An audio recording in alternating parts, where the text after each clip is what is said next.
नमस्कार मित्रांनो, कृषी भक्ती सागर या चॅनलमध्ये तुमच्या सर्वांचं मनपूर्वक स्वागत आहे.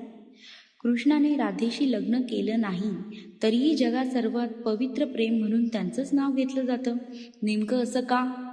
राधाकृष्णाचं खरं नातं काय होतं? आज आपण जाणून घेणार आहोत एक असं रहस्य जे फार कमी लोकांना माहिती आहे.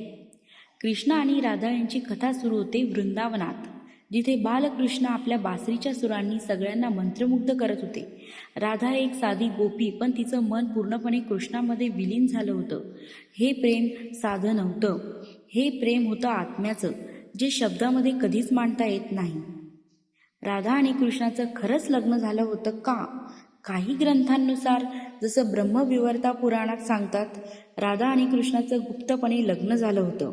पण दुसरीकडे भगवत पुराणामध्ये राधेचा स्पष्ट उल्लेखही नाही. म्हणूनच यास ठोस उत्तर आजही गूढच आहे. खरं नातं काय होतं? पण खरं पाहिलं तर राधा आणि कृष्णाचं नातं हे लग्नाच्या बंधनात अडकलेलं नव्हतंच. राधा म्हणजे भक्ती, कृष्ण म्हणजे परमेश्वर. जेव्हा भक्त पूर्णपणे देवामध्ये विलीन होतो तेव्हा तेच राधाकृष्णाचं प्रेम बनतं.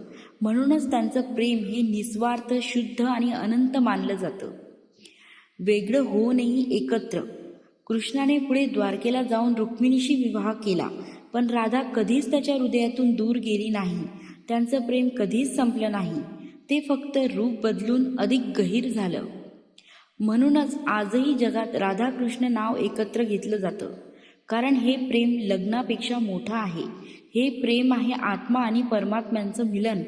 जर तुम्हालाही वाटत असेल की खरं प्रेम हे नात्यांपेक्षा मोठं असतं, तर हा व्हिडिओ नक्की शेअर करा. धन्यवाद.